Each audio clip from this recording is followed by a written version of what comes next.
There can't be that much art in John Wick, can there? I mean, it's an action series about a guy with a dog who gets betrayed and shoots people. A lot. Artwork can't play that big a part in the movie. It certainly couldn't take that long to explain each of the pieces on display anyway.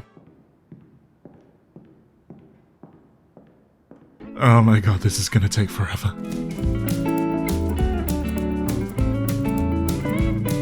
I've always loved how certain pieces of media use visual art from other mediums as a means of developing the story. The scene in Ex Machina where Nathan uses Pollock's automatic art style to mansplain human sexuality. The transition in Luke Cage from Cottonmouth's Biggie print to Mariah's Basquiat, signaling the differences in their approaches and influences. The two paintings of ships that bookend Skyfall, reflecting Bond's journey from a washed-up relic being put out to pasture to his return to glory in the old traditions of the franchise. And so, when I was digging deep into the rabbit hole that is John Wick's colors last year, it was impossible not to get sucked into the many paintings, sculptures, tattoos, and so on, and how they enhance the rich visual landscape of the series. As we've already covered in the first video, symbols rule this world. They form the backbone of life under the table, serving as the assassin's currency and primary method of communication. The production of the films likewise demonstrates a reliance on symbolic storytelling over verbal communication. It's no surprise then that the copious artwork throughout the films develops on the themes of their surprisingly dense stories. Often they depict myths and legends or historical events and consistently foreshadow the events that play out. And throughout it all, the interplay of various styles and movements parallel the characters and factions in battle with each other. Enough preamble, shall we start? Yeah.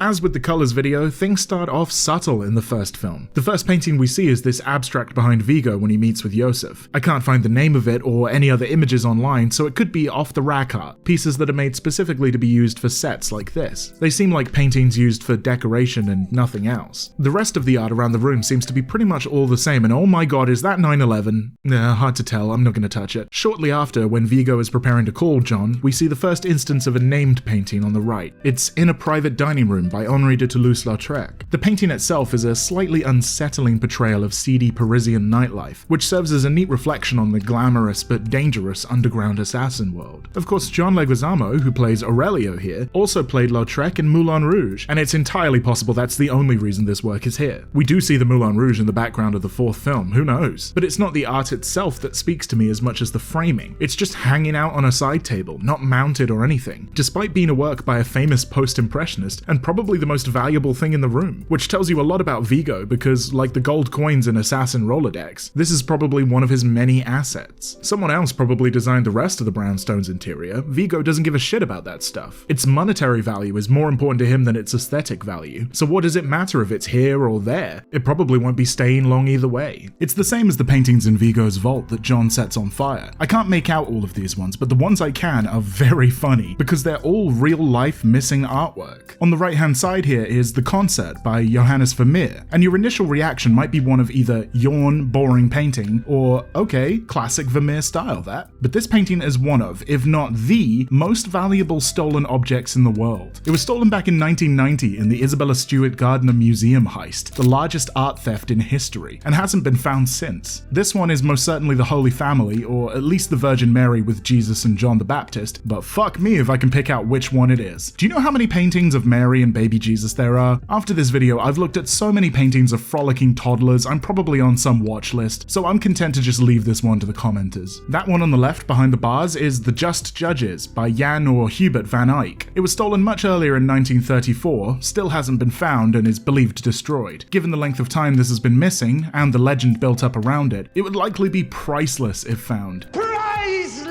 And The Concert has an estimated value of up to $250 million.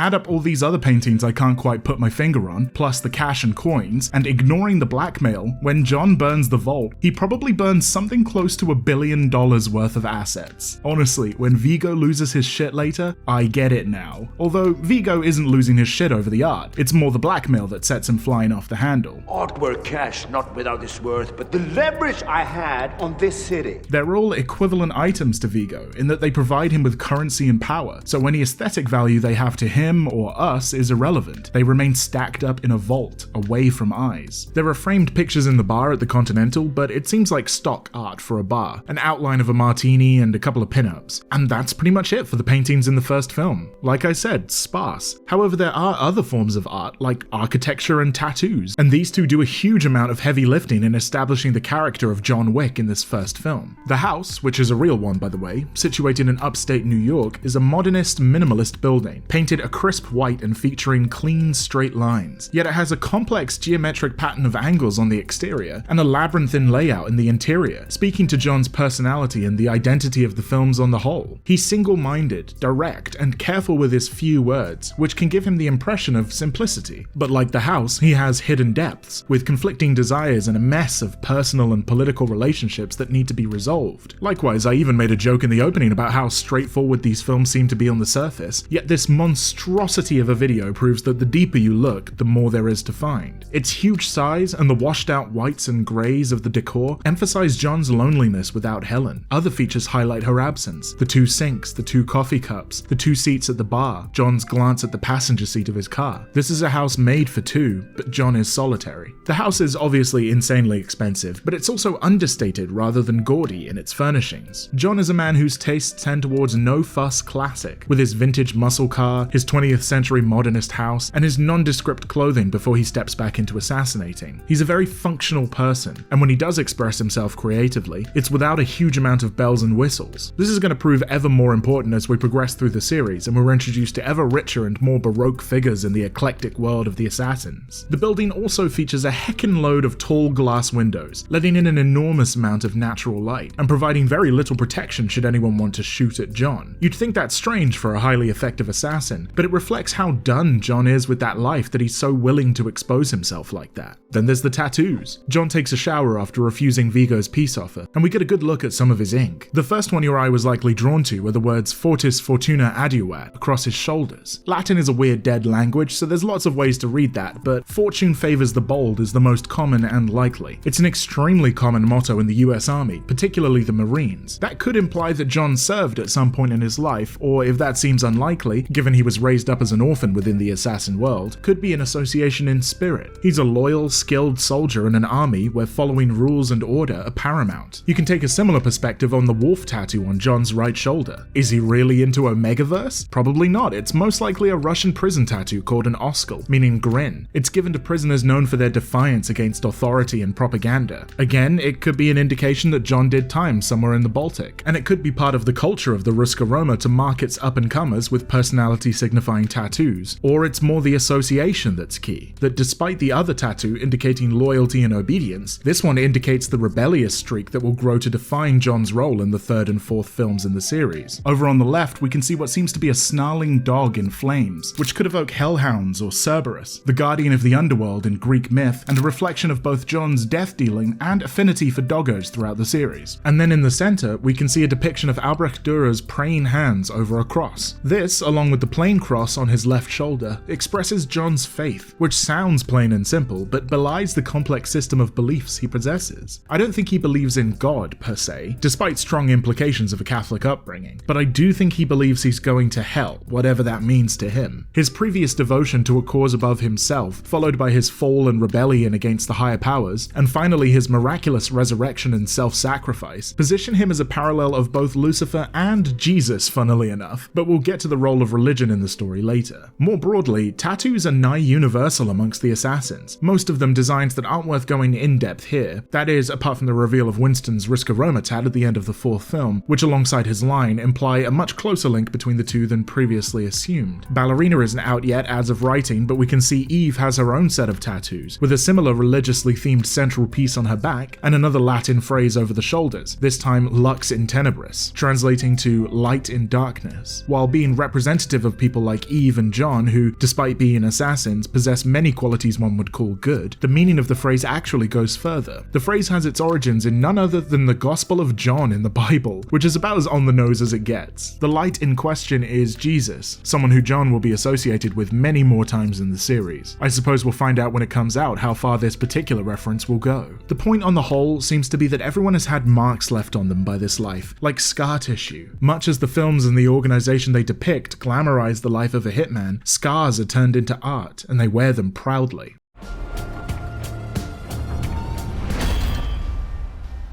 Stepping into Chapter 2, we have a lot more blatant art to talk about, ones that demand your attention and can very clearly be paralleled with the events of the movie. But first, there are some pastoral and still life paintings in Abrams' office. I don't know what they are, if they're by notable artists, but Abrams isn't a significant enough character for them to mean anything for him anyway. If anything, the fact that they are such nondescript landscapes, absent of the characters of myth and legend that populate the rest of the series, is telling of how little ambition Abram has to challenge John and make a name for himself. What is fun are the coins and markers the assassins use as currency and debts. The engraving on the markers reads in Latin quod debitum sanguine, translating to the blood debt, which is pretty straightforward as far as they go. As for the coins, the figure on the front appears to be a blindfolded woman carrying a sword and an olive branch, most likely Justitia, the Roman personification of justice. She's more usually carrying scales instead of the branch, that would be more Minerva's thing, but Lady Justice makes more sense in this setting. The words above her read ex unite viris, which means from unity comes strength. It's been the national motto of several countries throughout history, and here it seems to speak to the rules and order that keep the assassin society from collapsing in on itself, and the cultish control the table has on anyone under them. On the back it has the image of a lion in front of a shield emblazoned with the sun, and reads ens causa sui, which essentially means to be the cause of one's own self. The assassins are under no compulsion to kill anyone if they don't wish to, as the Bowery King outlines in the third film. Many times throughout, even in the case of excommunicado, people make a conscious choice whether or not to execute a contract. They only follow their own cause, provided they don't violate the laws of the table, and likewise others have the right to follow their own causes if that inaction offends them. The nature of a self-caused being is often associated with God, which is fitting for the assassins given they wield power over life and death. It could also relate more personally to John, and his personal causes that lead him into conflict with ever larger institutions. Revenge for his dog, revenge for Santino's betrayal, a desire to preserve Helen's memory, and freedom from being hunted. But enough about coins, let's get to the paintings, and it's Santino that forms the centerpiece of discussion on this one. In the film, Santino spends a significant portion of time at this art gallery, with most of his major interactions with other characters taking place in and around specific pieces of artwork. These works are stuffed with foreshadowing of the story, basically screaming out how completely Santino is going to get fucked up down the line, as if the mere fact that this is a John Wick film wasn't doing the trick. Take the scene where John goes to meet Santino and accept the marker after he blows up his house. Murder is already on John's mind, but he's reluctantly going to do what Santino asks of him in accordance with their rules, and the massive paintings on display as this happens tell the folly of Santino's schemes. Almost all of the art in this film is by Italian artists, associating them to Santino and his ambitions for Camorra supremacy right off the bat. The first in the center is The Battle of Costosa by Giovanni Fattori, depicting the first battle of the Third Italian War of Independence. For background, the Austro-Prussian War kicks off in 1866, and Italy decides to take advantage of the situation to take the region of Venetia from the Austrian Empire, a part of the wider ongoing effort to unify the Italian peninsula into a single kingdom. Austria offered to sell Italy the region, but they refused, allied with Prussia, and attacked. Despite the Italian army being twice the size of the Austrians in Venetia, they basically got their asses kicked, mainly due to disorganization and confusion in the Italian ranks. They were forced to retreat and got nothing for their efforts. However, it wasn't a total victory for the Austrians either. They won and sat back rather than pursuing the fleeing Italians to cut them off and launch a counteroffensive into Italy. Ultimately, Austria surrendered to Prussia, and Venetia was given to the neutral France in the Treaty of Vienna, who ended up ceding it to Italy. In the end, they got what they wanted, but they didn't succeed by military victory, nor on their own terms. So we have a far more powerful Italian force sucker-punching a smaller opponent as part of their expansion plans, but losing the subsequent fight, almost exactly what plays out between John and Santino. We even have John stopping after taking out Santino and ignoring the larger threat of excommunicado. And in both scenarios, the Italians ultimately win in the long run, with the Bowery, who sheltered and armed John, being taken out by the High Table in the third film anyway. A similar story plays out in the painting behind John, The Battle of Dogali by Michele Camerano. This one depicts a battle that took place just before the First Italo-Ethiopian War, and was another unexpected loss for the Italians. So in 1887, colonization is still all the rage, and the Italians want to get in on it. So they move into Abyssinia, basically Ethiopia, and build a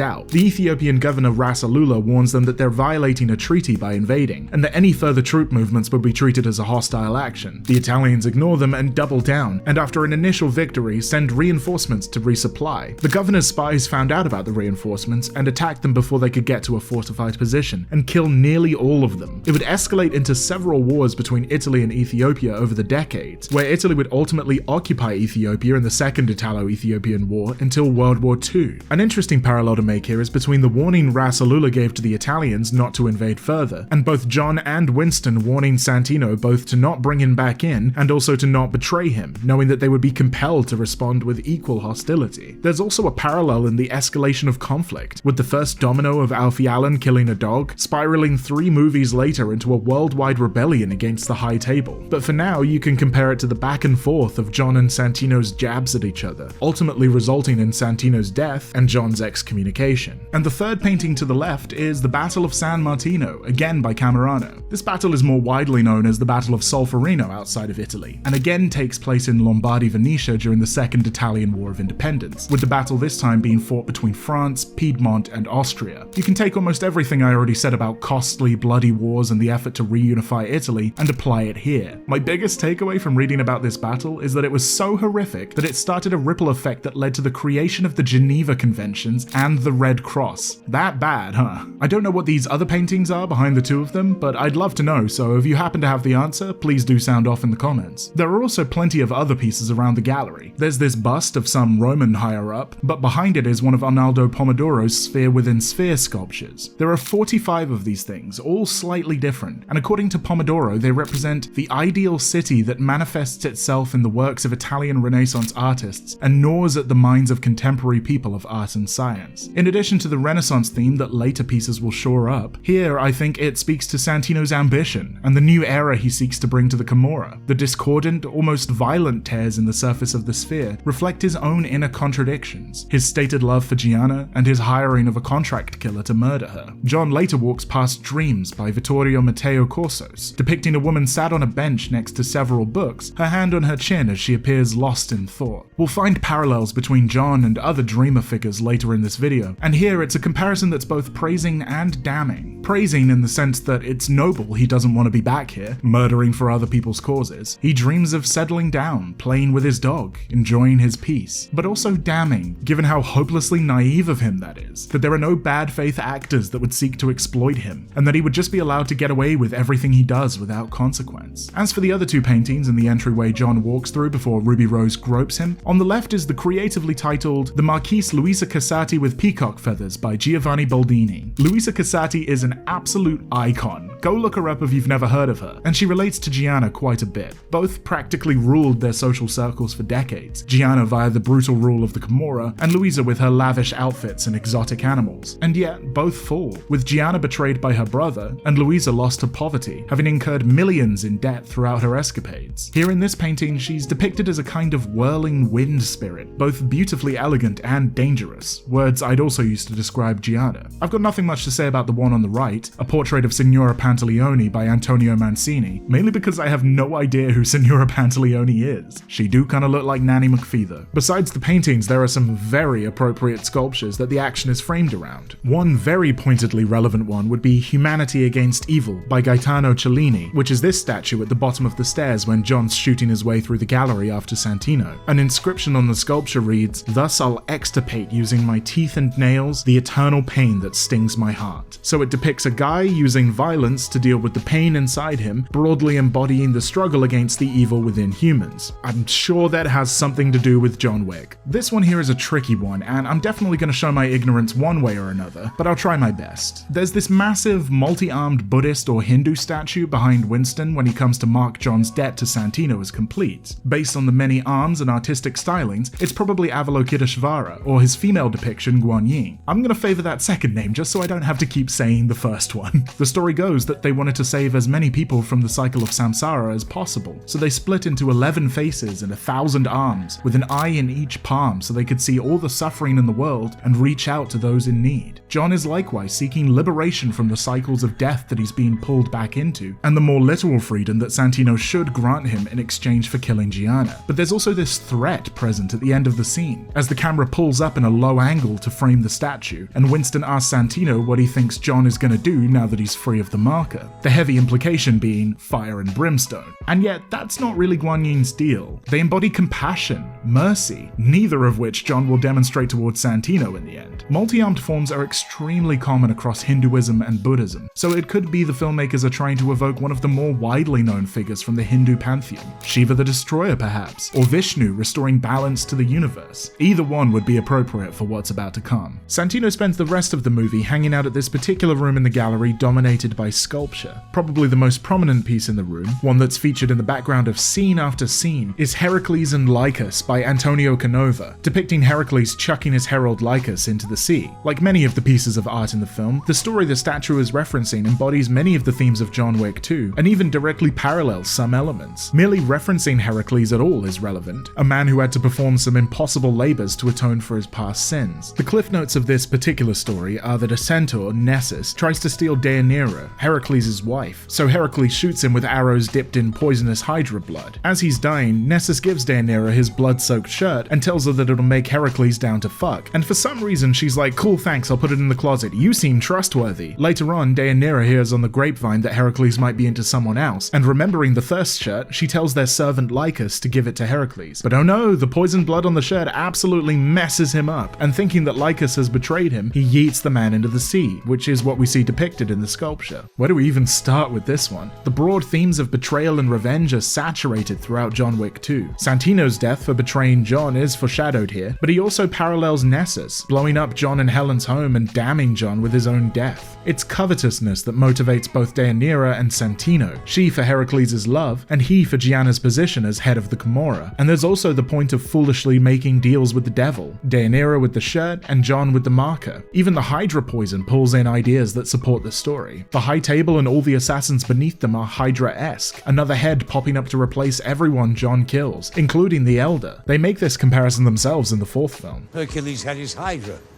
You have the table. Interestingly, the story ends with Heracles building his own funeral pyre, and only one man, his buddy Philoctetes, shows up to light it for him. Heracles burns and ascends to Olympus as a god. I wonder if, at this point in the second film, they had in mind John's supposed death in the fourth film, metaphorically building his own funeral pyre by engineering the jewel and sacrificing himself for Cain, and taken home by his friend Winston, who stands vigil at his grave. The statues around the central sculpture are representations of the Greek pantheon, who in this case I think represent the High Table watching on as John takes out Santino, a small conflict in their grand machinations, ultimately judging his life forfeit. As Santino flees when John attacks, he once again passes the statue of Heracles and Lycus, and then this statue, Psyche in a Faint by Pietro Tenerani. This one depicts Psyche, the eventual goddess of the soul in Roman mythology. Due to some shit that we're not going to get into here, Psyche falls in love with Cupid, but finds herself indebted to Venus, the goddess of love, and is given various seemingly impossible tasks, at the end of which the gods approve of her marriage to Cupid. One of those tasks is to take a box and put the beauty of Persephone, goddess of spring in the underworld, inside it and bring it back. She takes a trip to the underworld and, surprisingly, Persephone gives her beauty away willingly. But on the way back, Psyche is overcome by curiosity and wanting a bit of Persephone's beauty herself, and looks inside. Instead of beauty, a dark cloud envelops her, and she falls into a deep sleep like death. Once again, the parallels to John Wick 2 are glaring. The task and its reward of marriage mirror Santino's impossible task for John, and his subsequent freedom and marriage to Helen, approved of by the rules of the High Table. The temptation to open up a powerful container mirrors Santino using his marker on John, and just like Psyche, his mistake results in deathly sleep.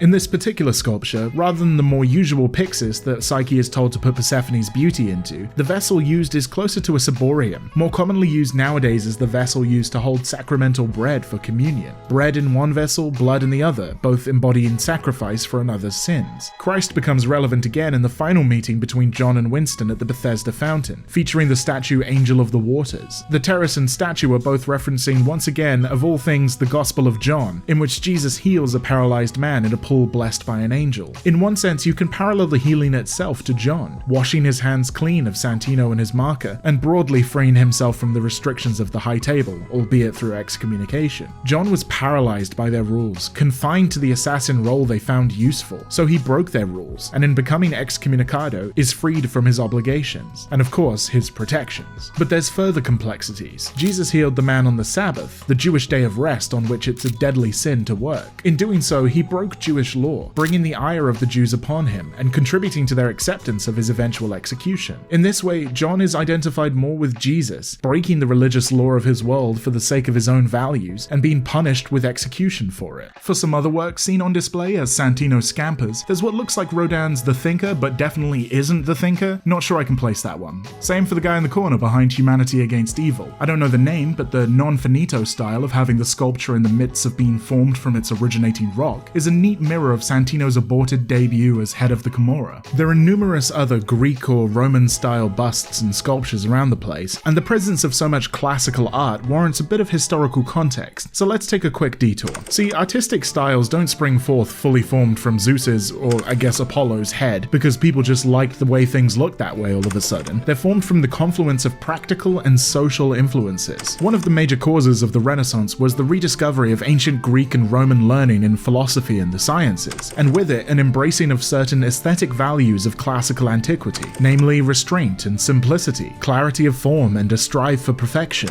Those ideas are made reality by the practical developments of the Renaissance, like anatomical study of the human body. In paintings, we saw developments in the production of oil paint techniques, like sfumato and chiaroscuro, to create the illusion of lifelike depth, and in sculpture, the resurgence of marble carving and bronze casting techniques. All of this in the effort to create art that captures the human figure in its most ideal and perfect state. This is why you end up with so many marble sculptures in the round of figures from biblical stories and classical mythology, so the artists could display the beauty of the human body in all perspectives, demonstrating their skill in doing so and striving towards perfection in their craft. The problem is, after a couple of hundred years of development, the Renaissance lot kinda did it. They'd figured out how to realistically paint the human figure and convey emotion through expression. They'd perfected the interplay of light and shadow on a subject. They were done, essentially. So what's a new artist looking to innovate to do in this world, but make it fucking weird? This is where you get mannerism, which, rather than depicting figures as accurate to reality as possible, instead exaggerated certain qualities to heighten an effect. For instance, elongating certain limbs to suggest elegance. Everyone was trying to outdo one another with their sculptures, attempting to overcome the sheer perfection of the works of Michelangelo and seeing what sticks. Rather than the calm figures in repose, favored in classicism for their qualities of restraint and clarity, Mannerist sculpture would twist its figures into Gordian knots, often depicting characters in violent struggles or a lover's embrace, so as to evoke emotion and be better admired from numerous angles. This is where we come back to the film, to the most prominent Mannerist work on display, and my favorite use of art in this film. Perseus with the Head of Medusa by Benvenuto Cellini dominates the room Santino is hosting in. The stories of Perseus's heroics have been told a good number of times in modern popular media, from Clash of the Titans to Percy Jackson, so I expect I don't need to outline too much here. In one adventure, Perseus brashly makes an offer to Polydectes, a man who was trying to get into Perseus's mum's pants, of any gift he chooses. Polydectes demands he brings him the head of Medusa, a woman with snakes for hair cursed with turning men to stone with a look. Perseus goes and does just that, and later uses it to slay a great sea creature and rescue the princess Andromeda, who he marries. Here, I think Perseus, Polydectes, and Medusa are represented by John, Santino, and Gianna respectively. She, a woman who conquers the men around her, felled by our hero, motivated by his love for another woman, sent on his quest by a jealous man. But another interpretation, and my favorite, is a declaration of intent from Santino, of his ambition. I'm not going to do the full story justice because I'm not exactly an expert on Florentine politics, but here's the important skeleton bits. The statue was made to be placed in the Piazza della Signoria in Florence. Each piece in the piazza was there as a political statement, mostly as allegorical representations of Medici power, the ruling dukes at the time whose money from banking and trade funded basically all early and high Renaissance art. There were a couple of marble statues already installed in the piazza, one depicting Heracles and another David, that is, the David, Michelangelo's David. So when this guy Cellini was given his turn to put up a statue among these others, he picks Perseus and Medusa as his subject and casts it in bronze, which was atypical for artworks of its scale in that time. In doing so, he reduced all these colossal works to extensions of his own piece, great men turned to stone by Medusa's head. What an absolute baller move to flex on Michelangelo's David, possibly the most famous sculpture in history, and make it seem like an accessory to your own piece. King shit, that. Such a move is exactly what we see Santino doing in his play for power amongst the High Table. Winston, John, and the Bowery King all remark on his expansionist plans and the threat he poses to the other factions in New York under the table. We've already compared the stone sculptures of the Pantheon to the High Table, so with Perseus and Medusa front and center in his first outing as head of the Camorra, much like the original piece, it's a political statement of his ambition to dominate the power structures of this secret society. Even the other marble sculptures we discussed, of Heracles and Psyche, aren't classicist works of the 16th and 17th century, they're neoclassicist from the 18th century. See, classicism fell out of fashion with the rise of the Baroque movement, which lasted for a century or so until the resurgence of classicism alongside the Age of Enlightenment. We'll get into the Baroque and neoclassicism in much more detail when we talk about the third and fourth films, but for now I'll just say that these works are telling us what Santino's principles are, how he intends to govern, and it's saying that he wants to overturn what he views as a bloated and stagnant regime, to establish his presence to stand out from his forebears, and see a return to the old ways, all of which you can see in his actions in the film. So if Santino was such an avid art collector, and he surrounded himself with these pieces chock full of lessons on how to avoid his fate, why then does he end up making those same mistakes? Well, on the one hand, you can't expect someone to know that they're in a story, or what genre that story is. I don't go to the Tate Modern and suddenly realize that I'm about to be the tragic death that closes out Act 2 of someone else's story. But Santino even says himself that this isn't actually his collection, it was his father's, and he's not really an art guy. I see little more than just paint on canvas, of course. He flat out says that he doesn't read into the stories of the art or what the artist was trying to convey, and only sees the works as materials, with his only attachment to this place and its pieces being the memories of his father. Santino was a man who doesn't see beyond the surface, who doesn't think much of the wider implications of his actions. He betrays Gianna, giving him everything he wanted, then betrays John, causing him to lose it all again. He thinks that his push for power won't paint a target on his back from people like the Bowery King, or that he can handle anything that comes his way. The same could be said about John, although it's less that he's ignorant of the consequences of his actions, and more that he considers them worth it for his immediate satisfaction. He initially refuses Santino's marker, and then murders him on continental grounds when he surely knows the deadly consequences for doing both. Later in their fight at the gallery, John and Santino make their way through Reflections of the Soul, a far more modern art piece than anything else Santino seems to find appealing. He's jolted out of his fantasy into the present moment, confronted with the consequences of his actions. The piece is an endless series of mirrored surfaces and digital displays playing Windows Media Visualizers, the intention being to provide an experience which will highlight the fragility of our perception of space and our place within it. And the whole thing is largely lost on our hero and villain. Both John and Santino are counseled and warned by Winston repeatedly, but both ignore him in their feud, to their downfall. In the Hall of Mirrors, John is forced to confront how little remains of his life besides vengeance, and Santino is forced to reap the violence he's sown. These two men are mirror images of each other, uncompromising in their single focus, tearing down each other's houses and destroying both the other and themselves with their actions. They're associated with Greek heroes in the way their fates are foretold, but not because of divine intervention, but because of their own stubborn refusal to compromise. If you could summarize them up in one trait, it would be a lack of reflection.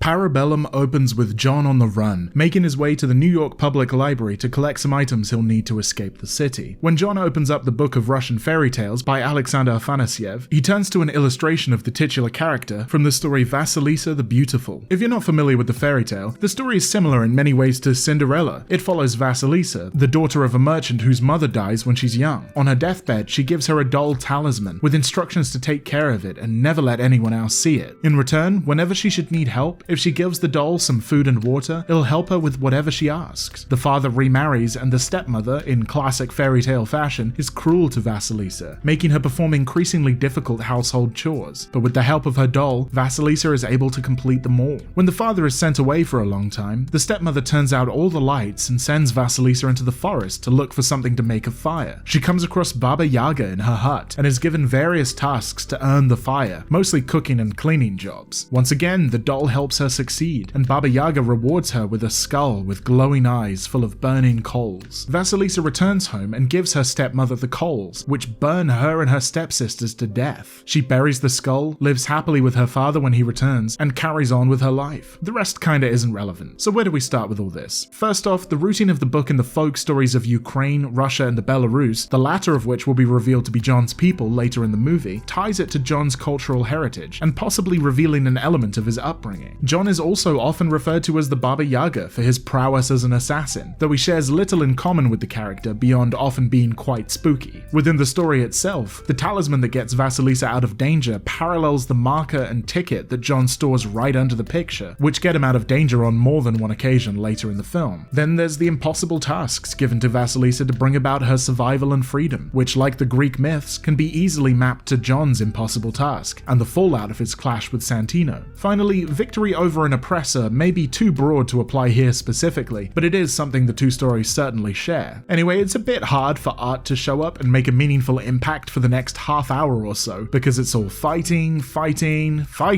more fighting. Wait, what was that? Take it back a bit.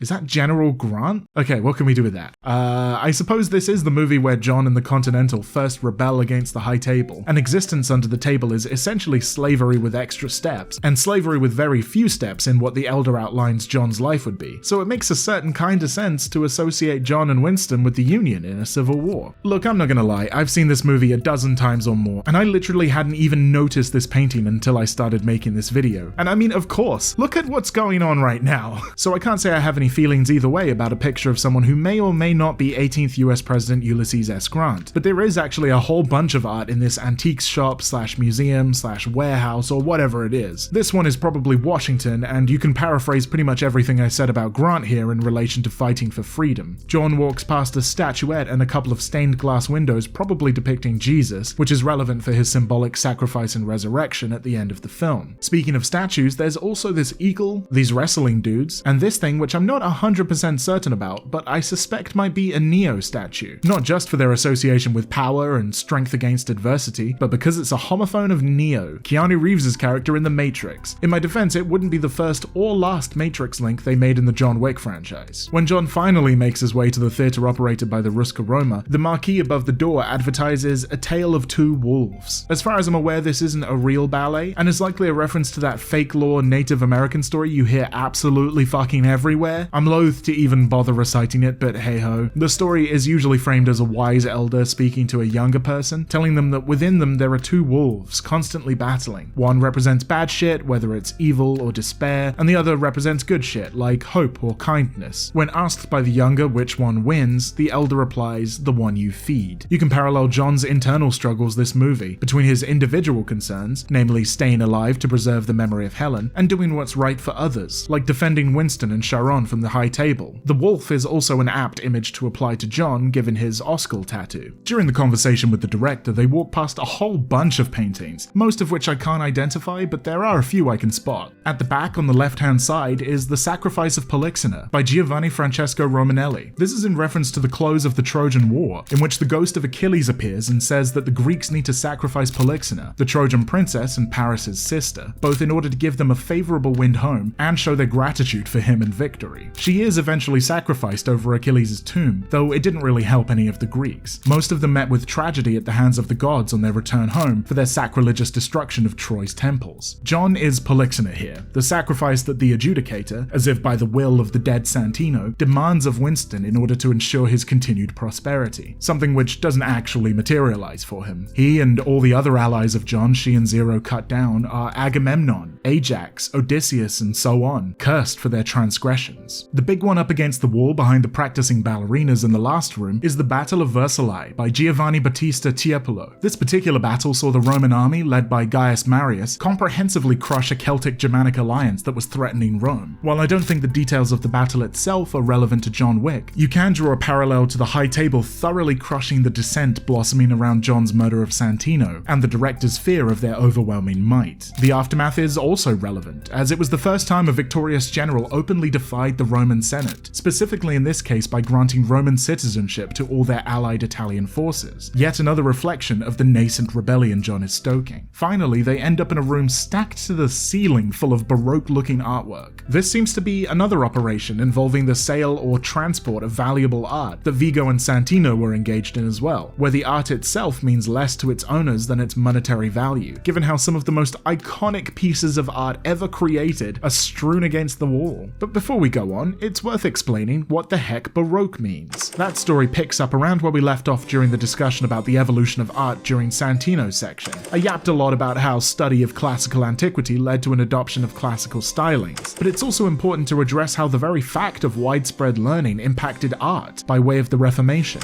Access to all this learning, both from antiquity and contemporary Islamic scholars, combined with the classical principles of striving to perfection, established the concept of education as betterment. That goes hand in hand with the general philosophy of humanism that was focused on enabling the citizenry to understand God and their place in the universe on a personal level without the influence of the church. We already briefly mentioned the Medicis in relation to how their money fueled the start of the Renaissance. Another effect that has is the family's patronage of the arts in Florence, away from the seat of Catholic power in Rome, removed some of the church's influence over the art being produced. The Catholic Church's influence over society as a whole wanes, thanks to a better educated citizenry that has the ability to question and criticize the religious tenets around which their morality is formed, aided by the invention of the printing press, which allows for the rapid diffusion of ideas across the continent. This all leads to Martin Luther and his list of gripes starting the Reformation, which sees Protestantism rise as a challenge to Catholicism. I promise you, this is all relevant. This is a wide-reaching and complicated topic, but we're focused mainly on aesthetics here, so to summarize, Catholics had all the bells and whistles, the fancy robes, the grandiosity, and a heckin' lot of money which they flaunted in front of the layman whilst they delivered sermons in Latin which nobody could fucking understand. It's more about the show of religion, the visible signs of faith, which is reflected in their practice of indulgences, where you could atone for sins by performing outward demonstrations of faith, like saying a bunch of prayers or going on a pilgrimage to a religious site. Protestants weren't keen on all that, believing that the interior was far more important. Any asshole could get away with murder if he just walked to Jerusalem muttering Hail Marys under his breath. For Protestants, your actual belief, your faith, is all that matters. Add to that the aforementioned increasingly widespread ability to read, write, and publish texts in the language of the common man, and you get another main tenet of Protestantism, belief that the Bible itself is the greatest authority on God's word, not the church. Study of the Bible and interpretation of its words is decentralized, which is where all of those dozens of denominations spring from. Some of these branches viewed any religious imagery bar maybe the crucifix as idolatry, a violation of one of the 10 Commandments, with worship being directed more at the image itself than the God they're meant to be inspiring. This led to the widespread destruction of sculpture and paintings, and a general lack of art in Reformed churches besides small illustrations in books, given a foundation of their religion was printing.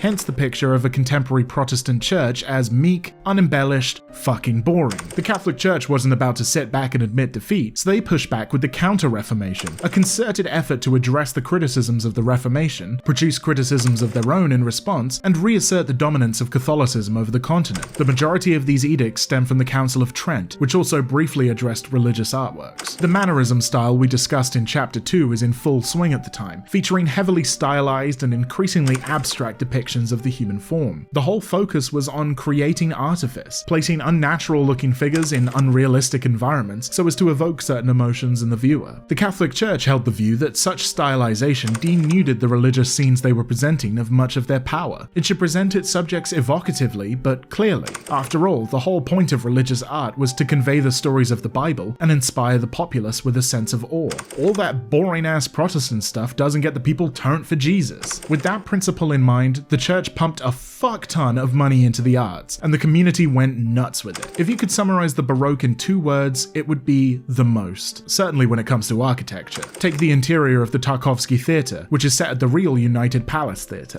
But we're talking mostly about paintings here, since it makes up the lion's lion's share of the artwork to come in the third and fourth films. Baroque painters sought to highlight the central figures and enhance the drama of the scene, and they did so by taking what had been learnt in the Renaissance, namely chiaroscuro and techniques to convey movement in clothing and physique, and emotion through facial expressions, and went to the max with it. It all converged to create pieces that were small in scale, but saturated with drama, or grandiose beyond compare. The prevalence of Baroque stylings tells the story of the power structures in the world of John Wick. The High Table and the army of assassins formed around them are essentially a religious cult. Hell, getting kicked out of the club is referred to as excommunication. Thus, the High Table parallels the Catholic Church, and the widespread adoption of these stylings amongst the families under the table indicate their grip on them. We'll go into more detail on those parallels when we get to the fourth film. But more than a style used for narrative, the Baroque can be seen in almost all aspects of John Wick's production, the actual paintings in the films being only one of them. Most of the real-life locations they use in the films feature Baroque architecture, as do the original sets they designed for the film. Even the music is Baroque, both in the original soundtrack by Tyler Bates and Joel J. Richard, and in featured music like Vivaldi's Four Seasons. In many ways, the aesthetics of the cinematography are Baroque too. The genre you'd slot the series into today would be neo-noir, which I went into more detail on in the Colors video, but it wouldn't be too hard to draw a line back from there to the late Renaissance. Chiaroscuro lighting, high drama, and a heightened focus on the action of the scene are all things I wouldn't even say are featured in John Wick, they're the bedrock of the series. Baroque paintings were also inherently allegorical. The artist was always saying something with the piece, and you were expected to read between the lines and discern that message, much as the assassins do with their own symbols, and as I'm currently doing now with this video. And with that context established, we'll continue with it. I can't identify these pieces on the left-hand side, so do your thing in the comments, art scholars, but several stand out to me. First being The Sacrifice of Isaac by Rembrandt, to the left of the director, referencing the biblical story of God asking Abraham to sacrifice his son Isaac instead of the usual animal. Sacrifice is a common thread in John Wick. There are the abstract sacrifices one makes in this world, like John sacrificing a potential life of peace for the sake of vengeance, or Sophia and Cain sacrificing a relationship with their children in exchange for their safety, but also very literal sacrifices being made throughout. As a general rule, the High Table demands tribute in the form of one's own body, or the body of a loved one, to prove loyalty, something we'll see come up especially often in this film. Severing John's ring finger, cutting the Bowery King, stabbing the director's hands, shooting Sophia's dog. The table is an angry Old Testament god demanding blood sacrifices. In this scene in particular, John is tearing his ticket, sacrificing his community and protections with the Roscaroma in exchange for passage to Casablanca, and in keeping with this world's traditions, he receives a scar to mark the occasion. Isaac's sacrifice is unique in that it didn't go ahead. In the story, God intervenes when it's clear Abraham has absolute faith and loyalty, and Isaac is saved. You could roughly parallel that to John being tasked with killing Winston to prove his loyalty to the table, and ultimately refusing to go ahead with it. Just behind that painting is Caravaggio's The Conversion of St. Paul. The story of this one goes that Paul was in the midst of rounding up and executing early Christians, when one day on the road to Damascus, a great light burst out of the sky, blinding him. Jesus himself appears and scolds him for fucking with his newfound religion, and Paul is immediately converted and nearly single-handedly writes half the New Testament like a priestly Alexander Hamilton. Given John's continued association with Jesus throughout the series, I think this one maps most closely to John's effect on the other major players under the table over the next two films, and most immediately the director and the Roscaroma. Wherever he goes, he's initially met with hostility, but when he asks, "Why are you persecuting me and not fighting your true enemy?" they see the light and support him. Whether it's down to obligation, practicality, or friendship, no one turns John Wick away when he asks a favor. It could also represent the adjudicator, come to sentence Winston for his independent streak, until the light of the morning sun opens her eyes to Winston's message, and she immediately ceases the attack on the Continental. And finally, mostly hidden behind the director, is The Massacre of Innocents by Léon Cogniet, referencing the biblical story of Herod ordering the death of all male children under 2 in Bethlehem in an effort to kill the newborn baby Jesus. That makes 2 paintings flanking the director themed around the killing of children, appropriate given the nature of her operation and her philosophy towards youth. Art is pain.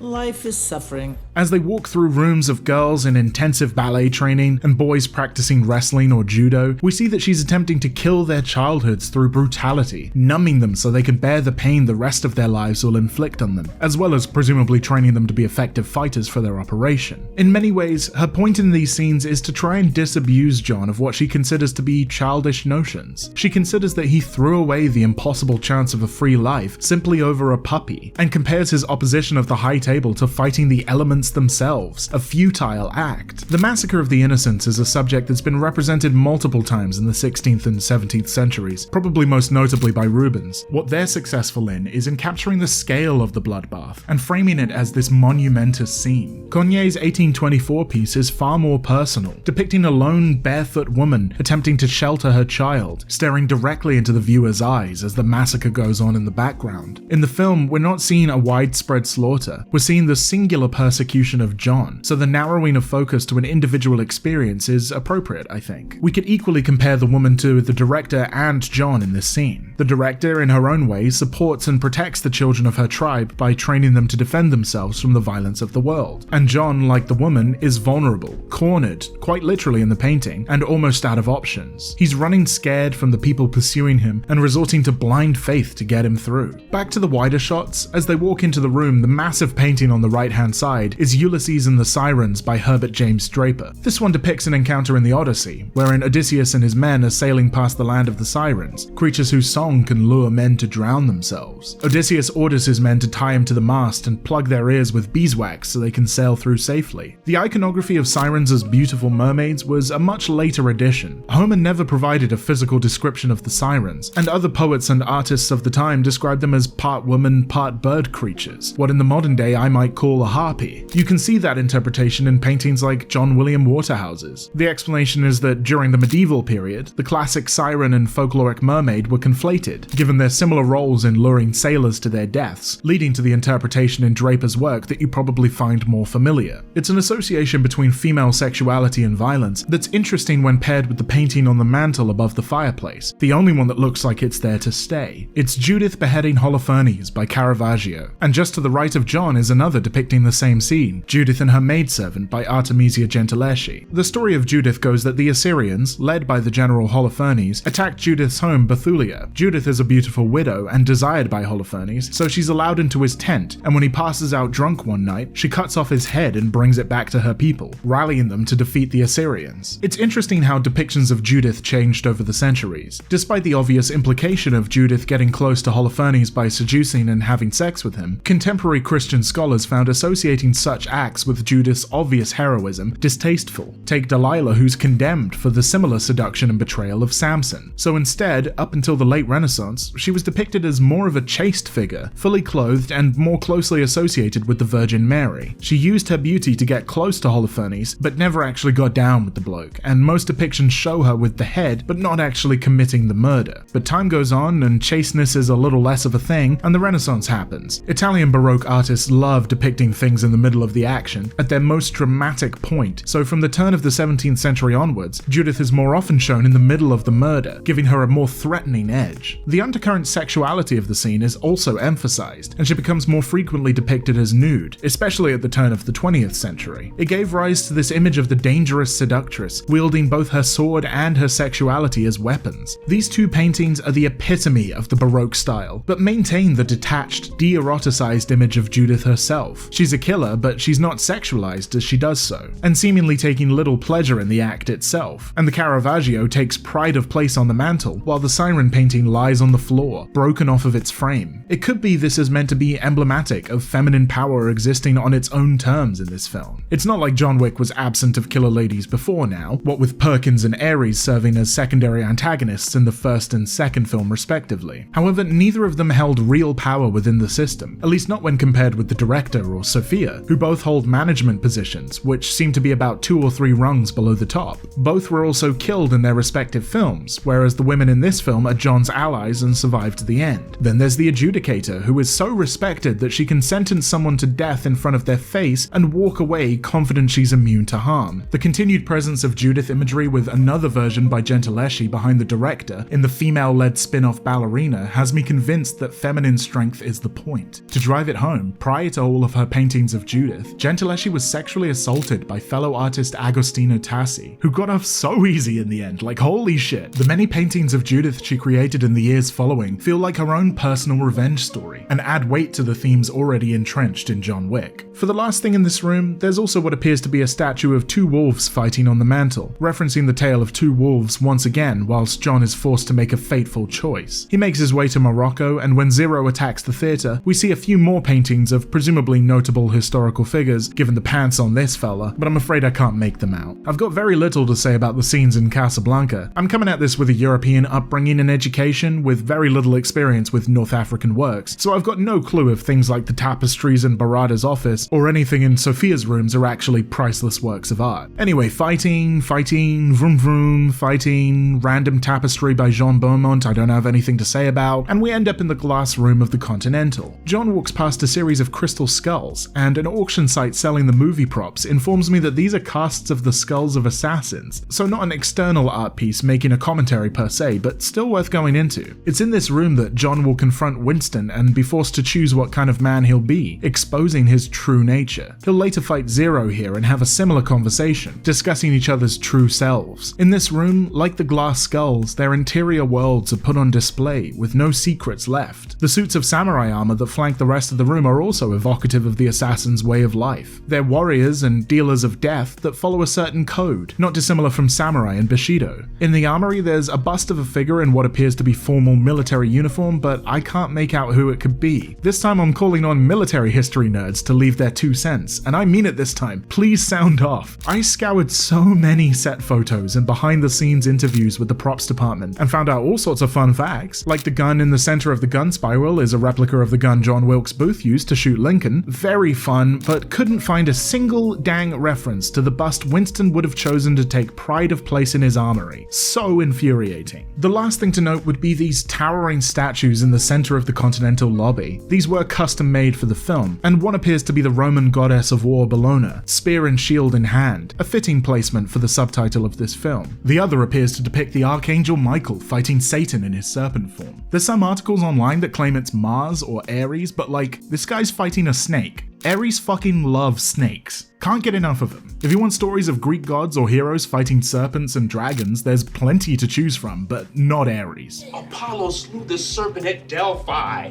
which was a big-ass snake. Meanwhile, Michael in a warrior's raiment, standing over a defeated serpent or dragon, is common iconography in Christian art, and recurring imagery in this series, which we'll get to. It's straightforwardly a representation of the triumph of good over evil. And here in the final battle at the Continental, it's John embodying the righteous might of Michael, arrayed against the forces of evil in the High Table Soldiers, a battle in which John will eventually come out on top.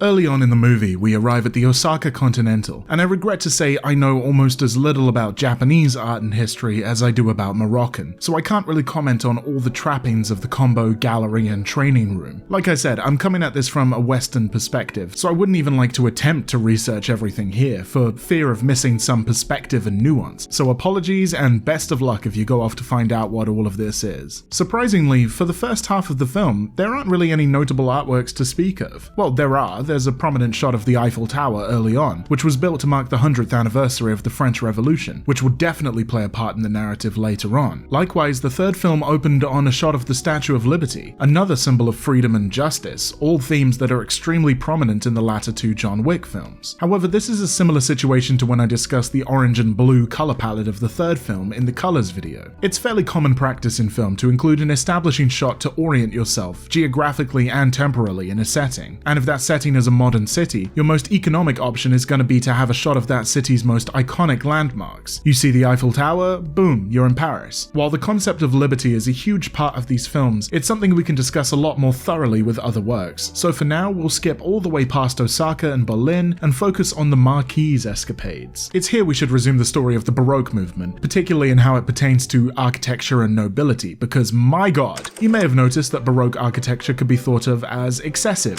Well, many people of the 18th century would agree with you. The Baroque period goes hand in hand with the age of absolutism, when many monarchs held absolute power over their nations, with zero built-in systems by which normally powerful groups like the nobility or the clergy could check them. The nobility still prospered and exploited, of course, but they did so with the monarchy's effete, slightly clammy grip around their necks, gently but firmly reminding them of whose grace they continued to live by. You give someone that kind of unrestrained power and near bottomless funds, while the fashion of the time is to be the most closest you can possibly be, and you end up with the Palace of Versailles in all of its decadent glory. That's the doing of Louis XIV, who parallels the Marquis in many ways, not least because of their status as French nobility and the unchecked power they wield, but also in the ways they used that power. By the way, much like the movies, we've moved from Italy into primarily talking about French art and architecture. There's a tangent here about the differing kinds of Baroque you get across Europe and what influenced those differences, but I'm not particularly interested in going there for this video. The important thing is, Louis XIV was rich, Catholic, and possessed absolute power, and he liked to flaunt all three of those things, resulting in an unchallenged period of expansive, Catholically oriented classical and Baroque architectural works. The Marquis is seen dwelling in both Versailles and the Palais Garnier, the former of which was Louis XIV's primary residence and seat of government, which he forced the nobility of France to stay at as well, so as to eliminate feudal power in France and assert the authority of the crown. The Marquis behaves similarly, summoning characters like Winston, Kane, and the Tracker to his lavish abodes, and sending agents to destroy the High Table's equivalent to feudal lords, the Continental's managers. Louis XIV was also obsessed with his own image, and in glorifying himself as the divinely appointed ruler of France and its best boy, which manifested in opulent fashion and a huge amount of money pumped into the arts to push his image. Again, the Marquis parallels him in every level with his dress sense, from his three-piece suits, elaborate ties, bold colors, and often shimmering fabrics that no doubt are meant to evoke the garb of royalty. So in summary, the Marquis surrounds himself with ostentatious visual demonstrations of his wealth and power in order to maintain a distance between himself and those he considers his inferiors. This serves as a wonderful contrast to John and his house way back in the first and second film. Many people of the 18th century disagreed with the fundamentals of the Baroque, and so did the modernist architects of the 20th century. On the coffee table in the first film is a book about Álvaro Siza, a famous Portuguese modernist architect. Some of his work is what you might think of when you think of classic, future-thinking modernism, like the Igreja de Santa Maria in Marco de Canaveses, like a big fucking block with very little adornment. Don't mistake that for a lack of appreciation though. It absolutely evokes a temple of worship in its form, and fills you with the sense of peace and proximity to the heavens that one might be looking for in a house of God. It do be a big block though, but a more common characteristic of his work is its understatement, how it nestles in with its environment, how he uses very few planes and the gentlest curves. Take the Ribera Soraya Sports Center you're seeing now for a great example of that, but also the homes he designs, which are often quiet retreats that would be peaceful if occupied, but appear melancholic if empty. With its understated, minimalist design, the Wick House embodies many of these traits, but so too does John. While he's literally the best in his field and everyone knows his name and what he looks like, leading to showdowns in the streets more often than behind closed doors, he's the least showy assassin there is. He has certain expectations, but he never makes demands, and he's sincere almost to the point of humorlessness. All in all, he embodies humility. Both the house and John's own nature align well with both the classicist principles of clarity and restraint, and the Protestant ideals of austerity and interior reflection. I think back to that church I mentioned earlier, and how much more at home John might have felt in there compared to the Church of St. Eustace that John meets Kane at just before the final fight of the fourth film, a Renaissance design with classicist but elaborate features that would be favoured by the series' villains. And now, finally,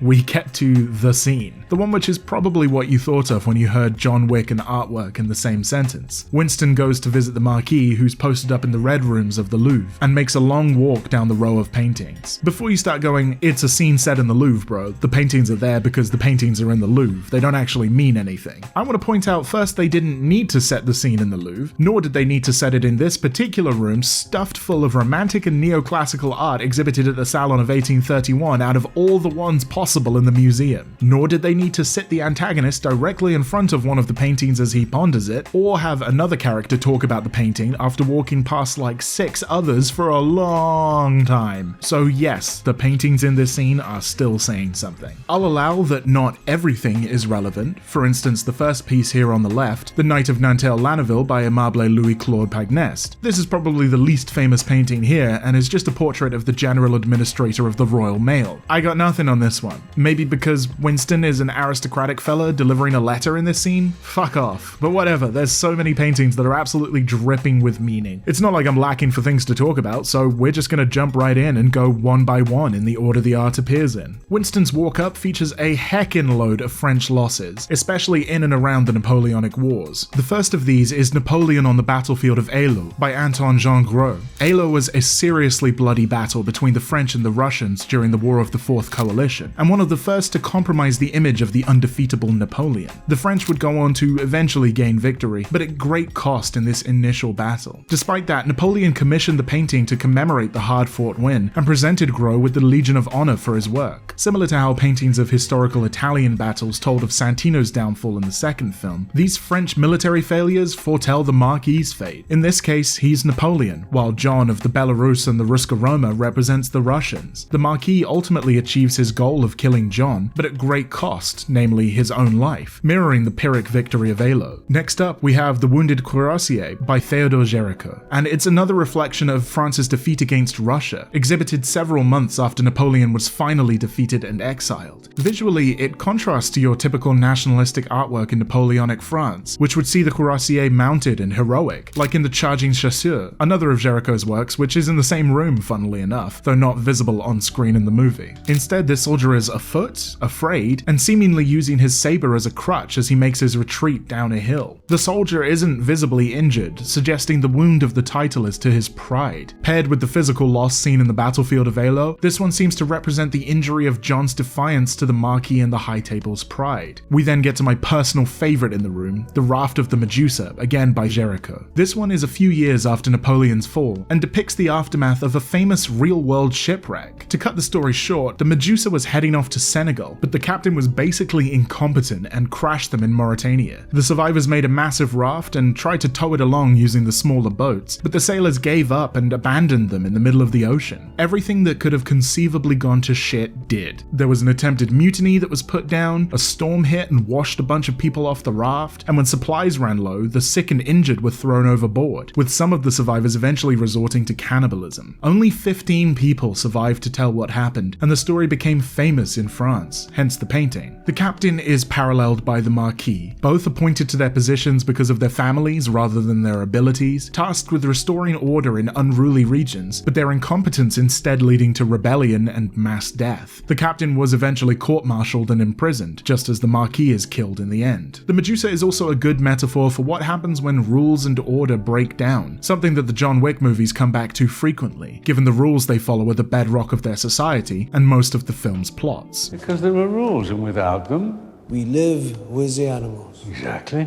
This is the painting the scene ends on, as the Marquis points out that as John's second, Winston will also die if he loses. Glancing up at the raft, Winston re-utters Ned Kelly's slightly apocryphal last words of, Such is life. Having now reached the same state of acceptance and defiance that he was bewildered by in his scene with Charon. In this sense, it seems that the painting is a reminder to Winston that he can flounder, desperate and irrational, trying to stay afloat, or he can retain his composure in the face of death, make his play, and accept what may come of it. Ned Kelly, by the way, is a fun reference for John Wick to make, given all of the bulletproof armor everyone wears, something Kelly was notorious for. Go look him up if you're not Australian, it's a great story. Moving on, we get Christ on the Cross by Pierre-Paul Prud'hon. It's Jesus, so we're obviously going to parallel it to John, once again for his sacrifice and death at the end of the film. We hadn't really gotten to it before in the third film, but Winston is cast as Judas, betraying John to the High Table in the end, the adjudicator being Pontius Pilate in this scenario. But his biblical parallel changes with this film. The painting depicts Jesus on the cross with the two Marys, the Mother Mary and the Mary Magdalene, weeping over his body while a third figure watches. John's own death at the end mirrors this scene, with Cain cast as Magdalene and Winston as the Mother Mary, given the parental role he plays in John's life, mourning his death, while the tracker watches on in the background. Most of the Jesus parallels throughout the series are on the nose, but this one is pretty striking. Next up at the top, there's Theseus Pursuing the Centaurs by Achille Edna Michelon. The setting for this one is mythological rather than the predominantly historical previous ones, being the aftermath of the wedding between Theseus's friend Pirithous and Hippodamia. They invite some centaurs, and in typical centaur fashion, they get drunk and try to run off with all the women and young boys. As the name suggests, the painting depicts Theseus chasing after the rowdy lads. An easy parallel is the centaurs to the table, drunk on power and abusing their fellow man, with John taking the role of Theseus coming to fuck him up in defense of his friends. A more specific comparison could be the opening of the film, seeing John pursue a bunch of riders on horseback through the desert, trying to recover the wedding ring taken from him by the elder. Right underneath that one is The Bark of Dante by Eugène Delacroix. Get used to that name, there's a lot of Delacroix in this room. Apparently the Raft of the Medusa was a big inspiration for this, and you can really see it side by side. This one depicts a scene from Dante's Inferno, a poem that this series is absolutely in love with. I am the way into the city of woe. Dante, Dante and Virgil are crossing the river Styx, the fifth circle of hell, while lost souls and demons grasp at them. In a direct parallel, John experiences his own journey through hell to get to Sacré-Cœur, supported by his friend Cain in the end. But the fifth circle is for those guilty of the sin of wrath, which is John's whole goddamn deal. Later in a conversation with Cain, John will state that he believes himself damned, no doubt for his sins of wrathful murder, so this is likely where he'd end up in the hell envisioned by Dante. The assassins in general seem to consider themselves damned for their criminal lives.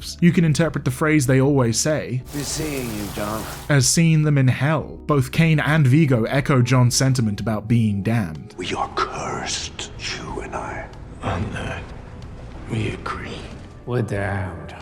You and I. On that, we agree.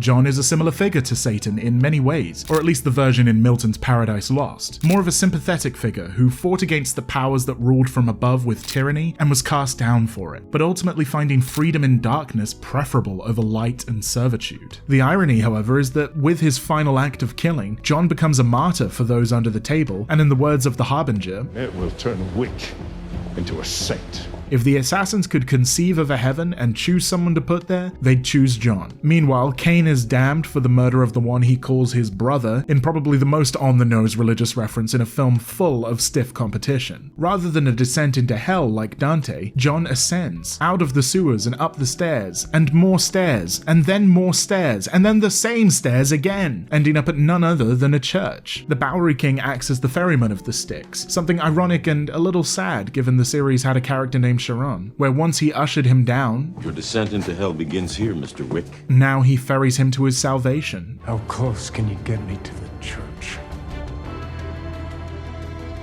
To the right of those two paintings is probably the most famous piece in the room, or at least the most culturally significant to modern France, and that's Liberty Leading the People, again by Delacroix. If there's any painting in this room that you've already seen before, I reckon it's this one. But one more time, it's worth going back and looking at the historical context of these paintings. A lot of the art in this room, and especially Liberty Leading the People, would be described as neoclassical or romantic. During the late 17th and early 18th century, the Baroque style was supplanted by Rococo. We're not going to spend too much time on Rococo, but to summarize it in a really reductive way, if we were going to describe Baroque as the most, we would describe Rococo as the mostest. This is going along with all of the absolutism stuff we were talking about earlier and the grip Catholicism had over much of Europe. But along comes the Age of Enlightenment, and you've got socialism, liberalism, rationalism, empiricism, all of the scientific isms, and it all works to undermine the church and the monarchy, and everything they influence, including art. We're back on those principles of rationality, restraint, and simplicity.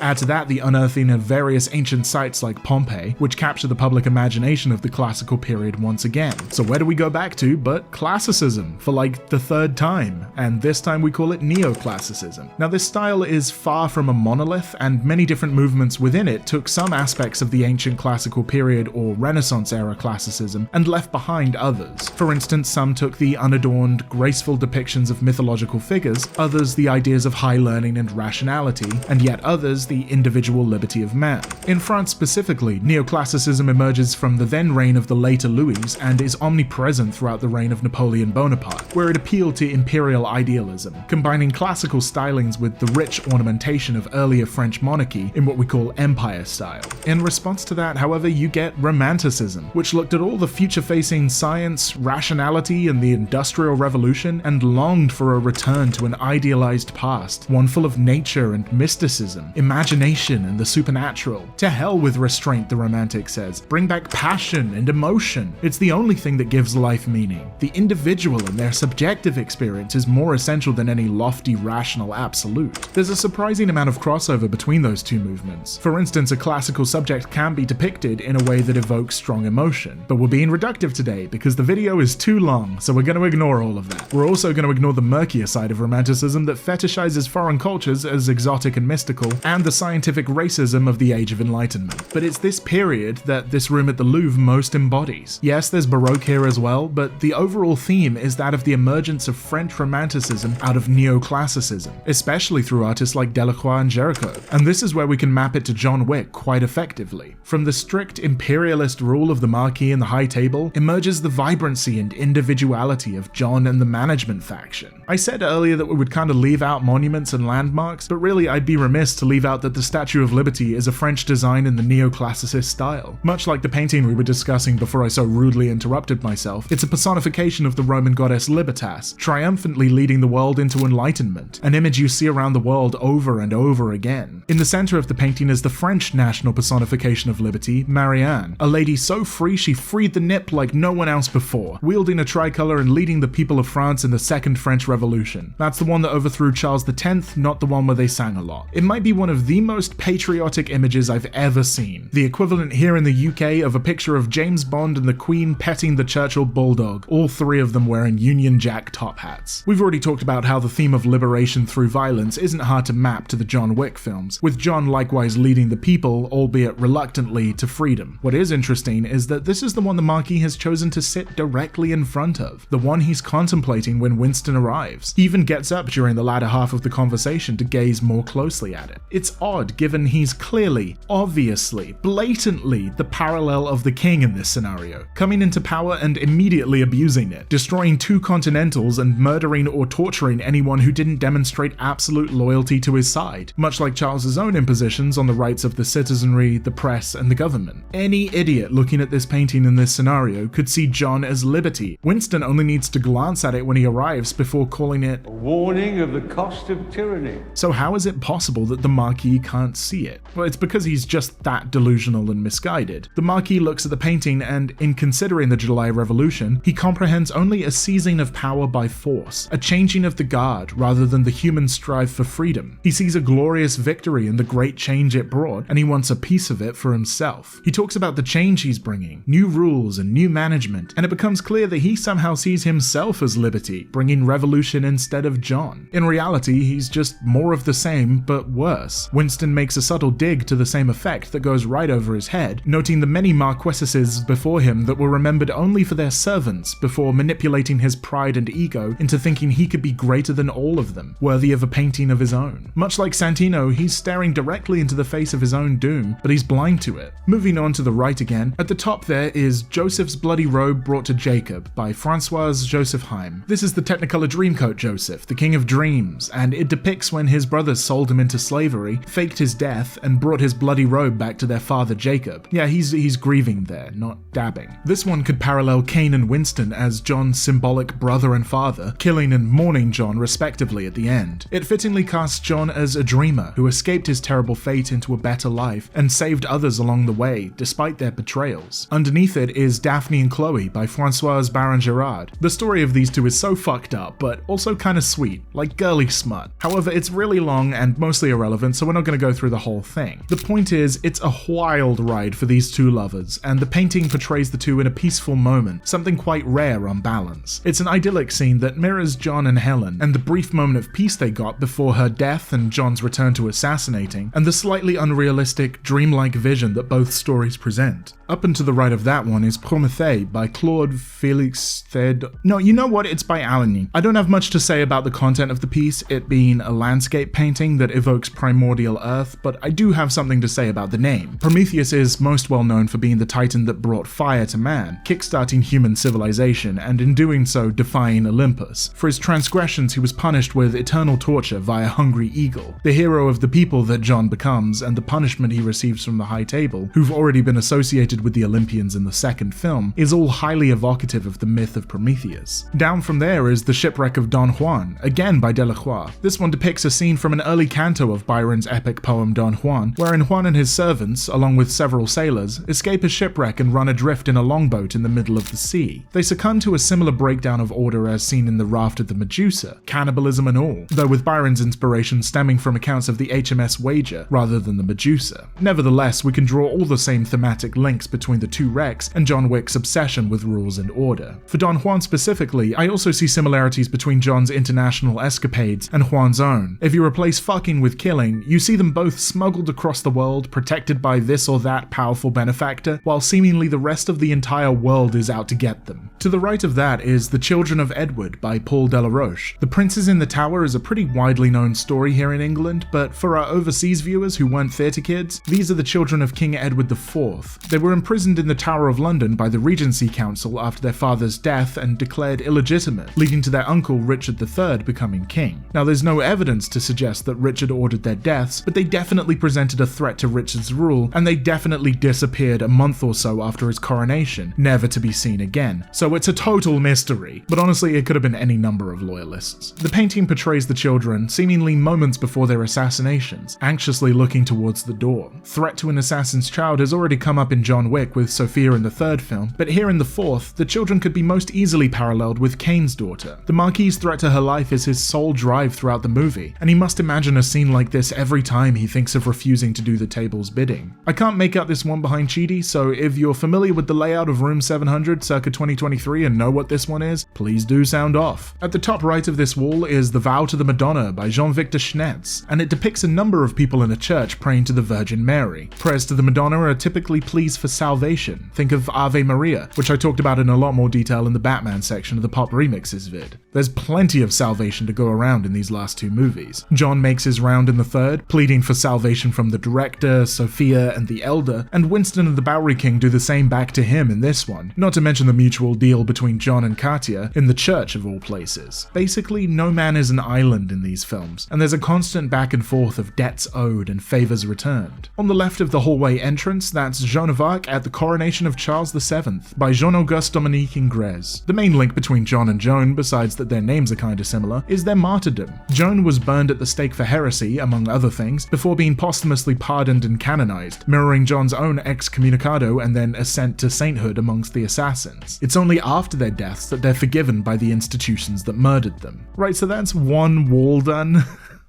Fuck me. Right, let's take a break here in the middle. How you doing? How's your day going? I got a question for you. Where does John get all those vintage pistols he pulls out for the door checker in Berlin? Is it a reference or a joke going over my head? We never see him before and he never gets them back afterwards. Fucking haunts me. While we're here, you want to do me a solid and subscribe? Maybe become a Patreon supporter? I'm not going to be humble, I busted my ass over this video. A lot of people had already talked about the Santino paintings before, and many of the pieces in this particular scene, but certainly not all of them. I had to put in a hell of a lot of work identifying and analyzing all of these pieces. And yeah, the process of doing this, researching and making this video, learning about the art, is rewarding in its own right. But unfortunately, I've been socialized to feel that unless you click the special buttons, then it was all a waste of my fucking time. Presumably you're enjoying yourself or learning something if you got this far in the video, so you want to do me a solid? Gave me cookie, got you cookie. Alright, back to the art. On the right hand side of the entrance is Susanna and the Elders by Theodore Chasserio. The biblical story of Susanna goes that she was taking a bath when a couple of old guys spy on her, then try and convince her to have sex with them. She refuses and they frame her for adultery, leading to her being put on a trial that would ultimately lead to her death. Daniel intervenes and catches the two fellas out in a lie, the story ending with them being executed and Susanna being vindicated. Is it any surprise that Artemisia Gentileschi liked painting this one a lot too? Like, a lot. Is there any more relatable mood than John just trying to be left alone, to hang out with his dog and go on long drives, but these motherfuckers keep coming and messing up his peaceful life? This is the problem with working too hard at a job. You become indispensable and sooner or later everyone wants you to do everything around the place. Anyway, as with Joan of Arc, it's the eventual vindication of Susanna and the death of her enemies that make this especially relevant to the fourth film. One thing to say before we move on, I would be inclined to say that since the Marquis has his back to the paintings, they must represent things he's ignorant of or blind to. As we talked about with Liberty leading the people, he's actually blind from all directions and truly doesn't understand anything. It's still a fun thing to say in a video essay though, so I'll leave it in. Okay, so at the bottom left behind the Marquis is A Young Tiger Playing with Its Mother by Delacroix. It's pretty much exactly as the name suggests. Delacroix painted a lot of big cats in his lifetime, being fascinated with the duality they represented, the gentle affection present in this painting, and the terrifying ferocity you can see in something like Tiger Hunt, another one of his paintings. In the previous video about colors, I talked about John's choice of a pit bull as his new dog, a breed often thought to be inherently more violent than others, and how it parallels the Marquis' claim about John's nature. You are a killer.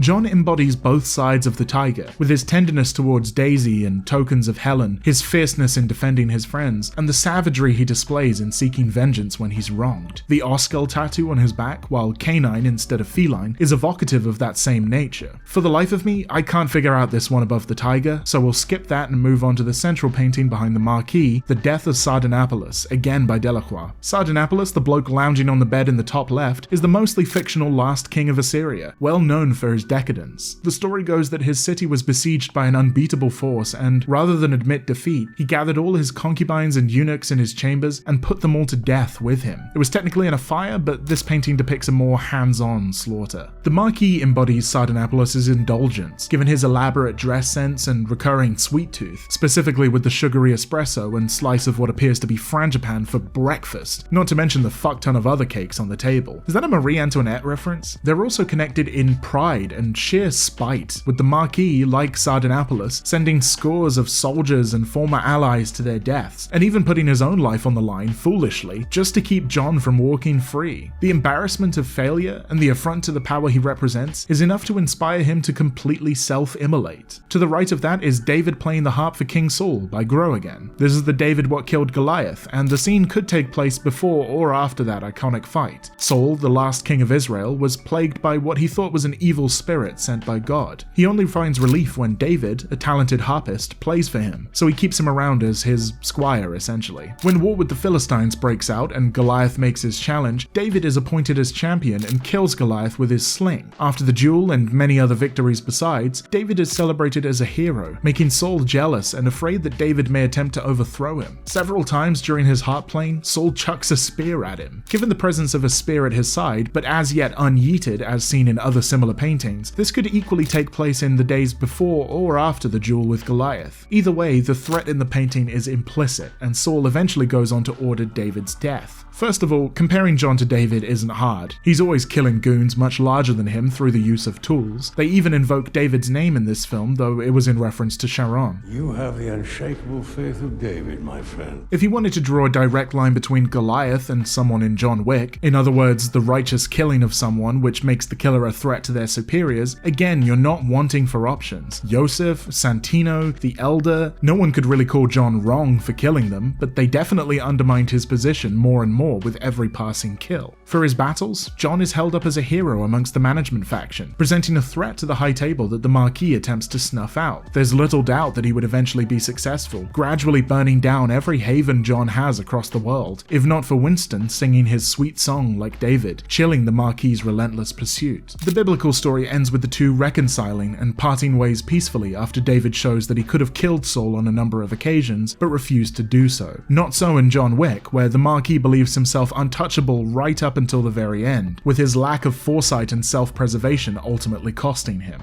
And lastly, above that one, you can just about make out the immensely titled Francesca da Rimini and Paolo Malatesta Appraised by Dante and Virgil by Ari Schaffer. We've already talked about Inferno earlier. This painting shows an earlier scene in the second circle of hell devoted to the sin of lust. As with Daphne and Chloe, the lovers depicted could be a parallel to John and Helen, both of whom will end up dead by the end of this movie. Yes, wrath is John's primary sin, but it's his love for Helen that primarily drives him. As his revenges run their course in the first and second films, it becomes love for Helen that motivates him from then on. And that's that. We've finally reached the end of the Louvre scene. But can you believe it? We're not even a little bit close to done. The same as with every other aspect in these films, from the action to the characters to the damn colors, everything is just so much more as the series goes on. The next scene to look at is the negotiation of the rules of engagement under the Eiffel Tower. You may notice that the numbered cards they use to determine who gets the choice of each round have little pictures on them. These are all little versions of paintings with a strong association to death, some of which we've already discussed here. For instance, number 3 is Delacroix's Bark of Dante, which was already seen in the Louvre scene, showing their journey through the underworld, crossing the Styx in specific. In a similar vein, number 23 is Charon carrying souls across the river Styx by Alexander Litovchenko, covering similar subject matter, though clearly more inspired by a classical reading than Dante's reinvention. Number 4 is a tricky one, because I can't find any provenance for it online. Style-wise, it looks like a Rubens, but it's not attributed to him. I found a Wikimedia image that attributes it to Cornelius Schutt, which Sure, whatever, some 17th century Baroque fucker. The content, at least, is clear. It's a depiction of the Archangel Michael casting down Satan, which also came up before in the third film. Now at least, the roles in the scene are painfully clear, positioning John as the Archangel casting down the villainous Marquis. I also believe its inclusion on the cards in this scene is meant to embody the spirit of a duel like this, the determination of who is good and right by violence. We have a couple more Caravaggios here because, of course, in familiar imagery, number 19 is David with the head of Goliath, a story we just spoke about earlier. In this painting specifically, an interesting note is that David's sword has an abbreviation of the Latin phrase humilitas occidit superbium, meaning humanity kills pride. Pretty easy to latch that onto the end of the film, where John and Cain, embodying humanity in their love for others, exploit the Marquis's pride to get him killed in the duel, and John sacrifices his own pride to save Cain. In as of now unfamiliar imagery, 14 is St. Francis of Assisi in ecstasy. The story goes that while praying on a mountain, Francis received a vision of a seraph on a cross, and suddenly gained the wounds Christ suffered during his crucifixion, including the stigmata, the holes in his hands where the nails were hammered in. Stigmata come up several times in John Wick, first with the director in the third, as penance for her helping John and a demonstration of her renewed loyalty, then Cain giving John one in this film just before their duel. Again, that's as payment for his helping John get to the church, but it's also a bit of foreshadowing in the narrative, telling of John's self-sacrifice to free Cain and his daughter while still winning the duel. Last, but certainly not least, number 8 is The Death of Orpheus by Emil Levy. Orpheus had a number of adventures, including his journey with Jason and the Argonauts, but he's probably most well known now for journeying into the underworld to rescue his wife Eurydice and failing in the effort. In short, Orpheus was once associated with Dionysus, the god of wine, theatre and madness among other things, but later worshipped Apollo, the god of the arts, archery, the sun and prophecy, again among other things, to the exclusion of all other gods. He would rise before dawn so he could see the sunrise first, honouring his god and mourning Eurydice.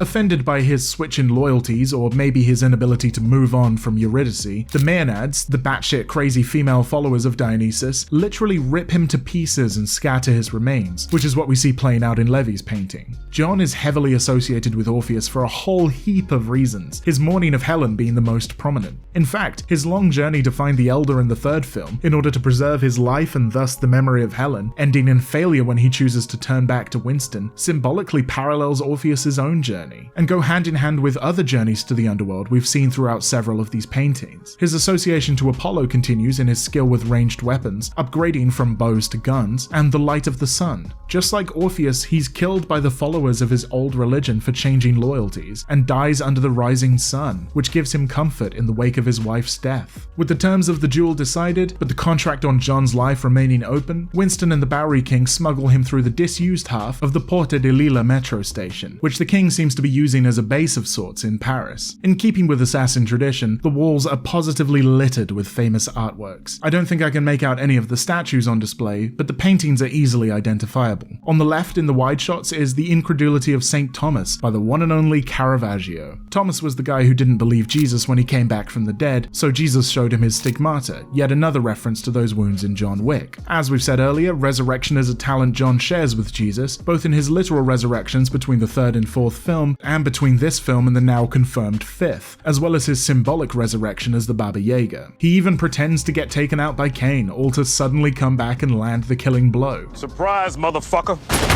Now's as good a point as any to point out that comparing John to Jesus is the end of somewhat of an arc for him. Santino remarks in the second that John thinks he's Old Testament, and he is. He's eye for an eye. They kill your dog, you massacre their people, burn their empire, and salt the earth so they can never rise again. But over the series, he transforms from Old Testament God to New Testament Jesus, demonstrating mercy and forgiveness, and eventually sacrificing himself for others. Anyway, when he's putting on his suit, you can see The Feast of Herod by, well, no one seems to be able to agree on it. I've seen it attributed to Ambrosius Franken I, Ambrosius II, Franz Franken the Younger and the Elder, Hieronymus Franken I and the Second. The one thing for sure is that it was a Franken of some sort. The style is fairly distinct. Regardless of who painted it, most people agree it depicts Herod at his infamous feast. I'm honestly surprised it's taken this long in the series for a reference to the infamous Bring Me the Head of John the Baptist. Not just because they share a name, but due to the shared element of their ordered executions over their defiance. In the Bible, John reprimands the King Herod for marrying his brother's wife, and given the power John's name held in the community, he was imprisoned for it and later beheaded at the request of his wife. Likewise, John defies the High Table, and his death is first ordered due to his breaking of the rules, but then to snuff out the rebellion he's stoking amongst those lower down under the table. This also makes the third beheading scene in John Wick artwork. Not sure if that's anything, or beheadings are just naturally dramatic subjects for art and human imagination.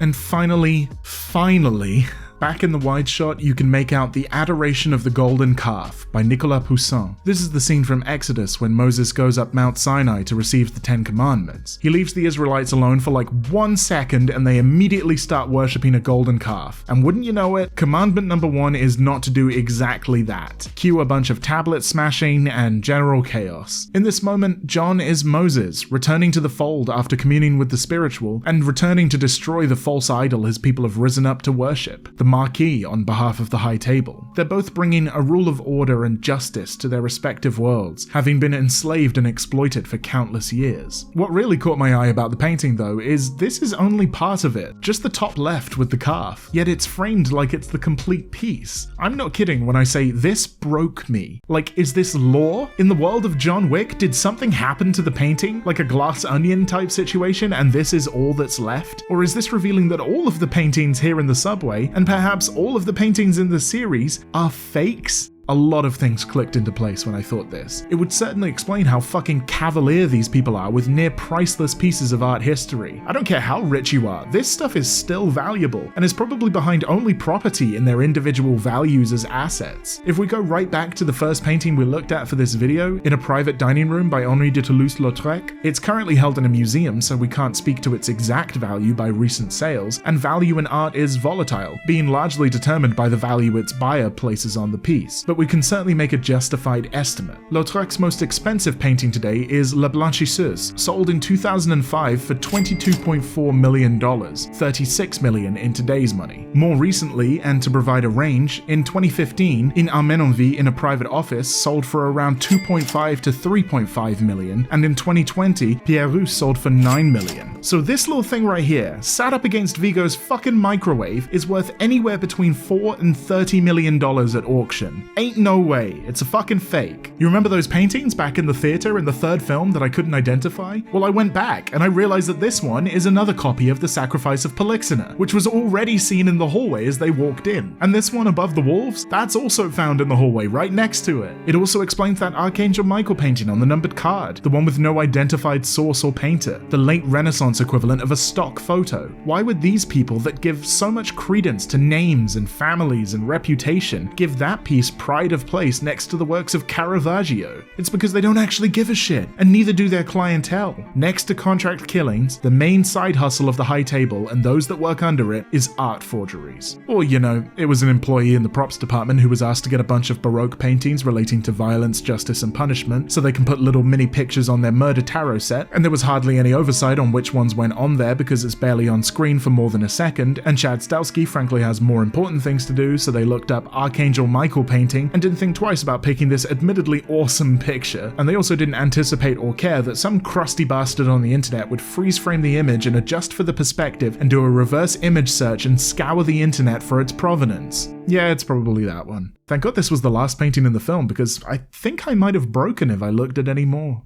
But it's with this frame of mind, considering all of the art from a production standpoint, that I want to close out the video. Why the hell did they do all of this? Why all of the art? I can't speak to all the intentions of the director and set designers beyond their appreciation of the vibes the pieces bring to set, but from my perspective, the purpose of all of this in the movies is twofold, I think. The first being that of myth-making with stories. The fact that I was able to so easily draw such a number of parallels between the films and a nigh uncountable number of biblical stories and apocryphal history is telling of how grandiose and essential these films are as epic storytelling. At different times, John is compared to Hercules, gone mad with grief and rage and seeking atonement for his crimes, to Orpheus, wife gone and his one hope lost to him, searching alone for meaning. He's compared to Lucifer, fallen from grace and rebelling against the powers above, and to Jesus, sacrificed for man's sins and the dream of a better future. In a sense, most modern movies are drawing on a long string of dramatic traditions going back to ancient times, but not many wear their influences so openly on their sleeves, or have them so deeply ingrained. You see a superhero strike a Jesus pose every now and again and make the connection, but for some reason, the absolute glut of allusions in John Wick almost fades into the background. It's a failing of genre and categorization, I think, that hides these films' true nature. It can be tempting to put John in a similar box to, say, Taken, given they're thrillers with a personal revenge plot, or Nobody because they're action flicks with a focus on brutal choreography, and they're all about a man with a particular set of skills trying to live their lives, but forced to kill a bunch of motherfuckers. But that's all surface level. Put John Wick in the same box as the Odyssey, as the Iliad, as the Divine Comedy, and you cut much closer to the heart of the series. And the second purpose I see is an expression of these movies' efforts to elevate violent action to the beauty of the high art they line the walls with, as if a declaration of what they aspire to, of who they want to consider themselves homogenous with. Certain genres or art forms have and always will be shunned by critical snobbery or social conservatism, and action cinema is one of them. 9 times out of 10, by dint of action being considered noisy and meaningless at best, and actively harmful at worst, they're considered inferior to a film about an artist who's sad for a bit and then dies. And to be fair, there weren't a huge amount of examples in the West to convince people otherwise. Before John Wick, we were in a bad spot when it came to action movies. Between bad choreography, bad cinematography, and bad editing, you'd be hard-pressed to find an action movie that delivered on its genre, or didn't treat it as a tack-on to keep everyone awake during the real film. Then comes along John Wick, an almost laughably straightforward action film, but directed by one of Hollywood's most experienced stunt coordinators, and helmed by a cadre of equally talented actor-stunty combos. The action was the film, and it was so sincere, and treated with such sincerity, that it changed the way movies did action for the next decade. So first they revolutionized Western action cinema, but then 3 more John Wicks come out, and every single one pushes the boundaries further in every aspect of filmmaking. And all of it, every new camera trick, every set and location, every prop and weapon is in service of enhancing the action. It's artistry, in other words, no different to how a painter develops a new brushstroke or technique to enhance their work. In all this artwork, we've looked at beheadings, mass murders, violent insurrections, and more, and each piece told a message that resonated with its contemporaries, but none of it would have mattered unless the artist demonstrated such an expertise over form, lighting, and composition. Likewise, through choreography and cinematography, the combat of John Wick becomes closer to a dance, to an art form in and of itself. I've mostly been commenting on how the context of these pieces of artwork relates to the plots of the films, but it's important not to miss the forest for the trees, the aesthetic value of the art itself. Thanks to these efforts, I consider John Wick to be as culturally, historically, and aesthetically important as any of its contemporaries, and it's because of the incredible work of not just the stunt choreographers who create the beating heart of the series, but also the cinematographers and the set designers and the prop artists and so on and so forth. Thank you all, and I can't wait to see what you do in Ballerina and Chapter 5.